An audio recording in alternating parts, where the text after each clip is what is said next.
With me now, Dr. Hayatan Koin-Yanarojak is a Turkey expert at the Moshe Dayan Center, correct? Correct. Thank you very much for being with us. Thank you very much for having me. Always good to see you. It's been a pretty successful few months for Turkey in many ways, given the situation in Syria.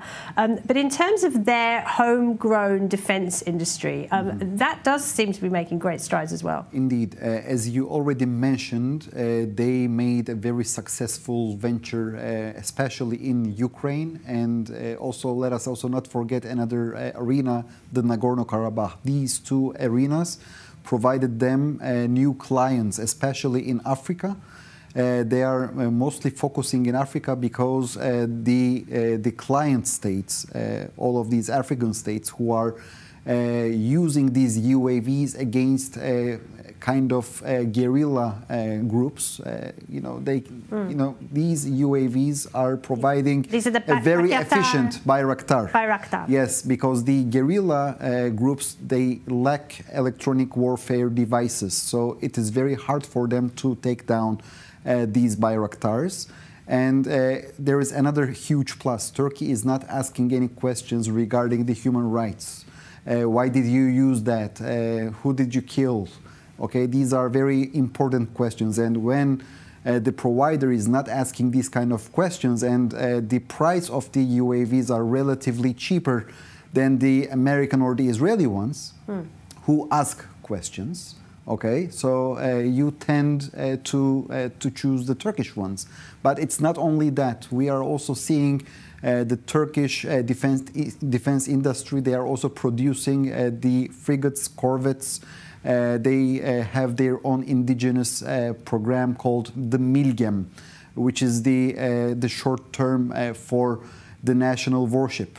So they already dispatched, for instance, some corvettes to Pakistan, for instance. And as we already heard in your report, that they are also eager to provide them to Saudi Arabia.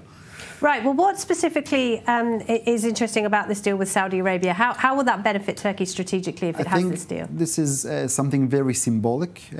Let me remind you, the two countries had a very severe political crisis because of the Khashoggi affair, the Saudi journalist who was killed in the Saudi consulate in Istanbul, and the Turkish authorities then proved the connection between the kingdom and the murder. But later, we all witnessed that the Saudis and the Turks mended their fences when the Turkish Justice Ministry gave all the files to the Saudi Justice Ministry, and they closed everything.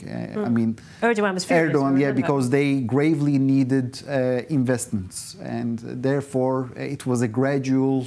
Move. So, in my opinion, the current deal is symbolizing a new era in the relations, and of course, it's a huge success for the Turkish defense industry, which turned into, a very important source of income for the Turkish treasury. How do you think the Americans will, and how should they react to this? Well, NATO, we have a common denominator called NATO. Turkey is considered as a member of NATO. Second biggest military in NATO. Indeed. Right? And therefore, Americans cannot object, at least on paper, for such a deal, because United States and Turkey, at least on paper, are considered as allies. But on the other hand, of course, we can speak about a new provider, and this will deepen the rivalry in the market. And because of the Turks, maybe the prices may go down. So this will turn into a like sweet-sour rivalry between Turkey and the United States. But I don't think that it will create a friction between the two states because of Saudi Arabia. Fascinating. Thank you very much. Thank you for having me.